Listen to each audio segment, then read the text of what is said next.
Cut money বেআইনি নির্মাণ ভুরি ভুরি অভিযোগ। সন্দীপন সাহার বাড়ির সামনে বিক্ষোভ বিজেপির।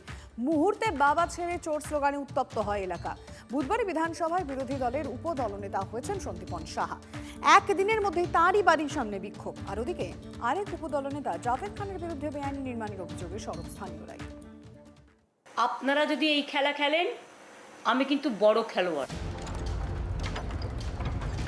বিধানসভার অভ্যন্তরে আপাতত ৬০ জনের যে তৃণমূল কংগ্রেসের প্রধান বিরোধী দল, যা হওয়ার হয়ে গেছে। আমরা অরিজিনাল অপোজিশন হিসেবে স্বীকৃতি পেয়ে গেছি। এরা ভেবেছিল বাপ বেটা যে তৃণমূল আছে কিছুই হবে না, কোটি কোটি টাকার সম্পত্তি বানিয়েছে, দুবাইতে ঘর বাড়ি বানিয়েছে। আর আপনারা হবাক হয়ে যাবেন এই জেনে যে গোল্ড স্মাগলিংয়ে এদের নাম আছে।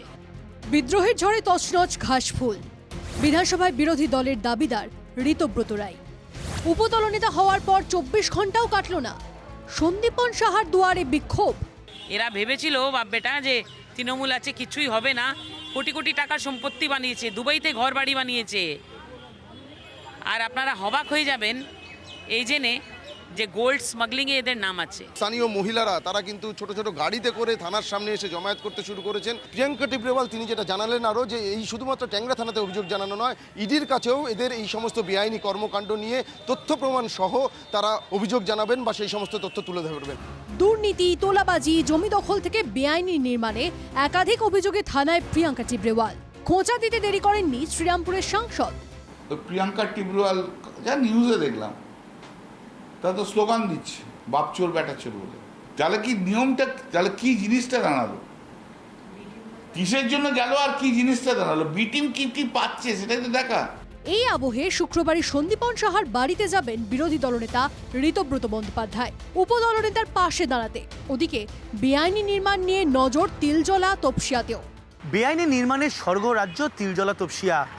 স্বাভাবিকভাবেই কলকাতা পুরসভার তরফে সবথেকে বেশি নোটিশ পড়েছে এই তিলজলা তপসিয়া এলাকাতেই।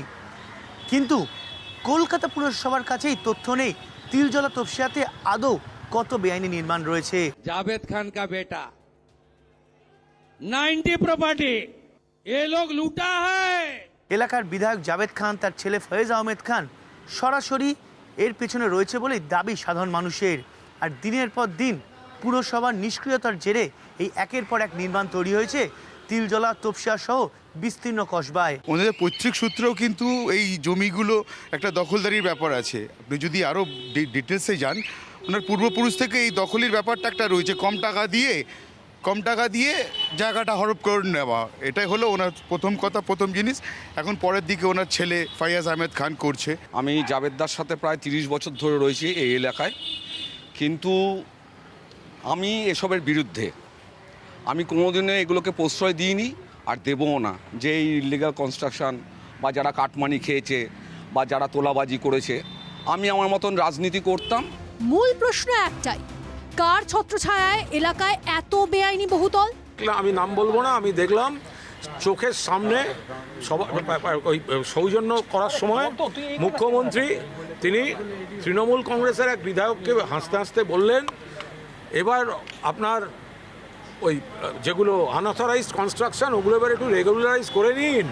কুণালবাবু কারো নাম করেননি, কিন্তু বুঝতে বাকি রইল কি বুধবারই বিধানসভার উপদলনেতা হয়েছেন জাভেদ খান। তাহলে এত সম্পত্তি কার? উত্তর দিয়ে দেবো, 90টা হোক 100 টাকা, আমার পৈতৃক সম্পত্তি অনেক বেশি আছে। 90টা কোথা থেকে আসলো? 90-এর বেশি হতে পারে, কমও হতে পারে।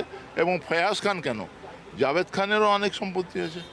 জিনিসটা হচ্ছে আমরা কি চুরি করে এনেছি, কি আমার উপরে কোনো দাগ আছে, কি আমি কোনো কারো কাছ থেকে টাকা নিয়ে কি ঘুষ খেয়ে করেছি?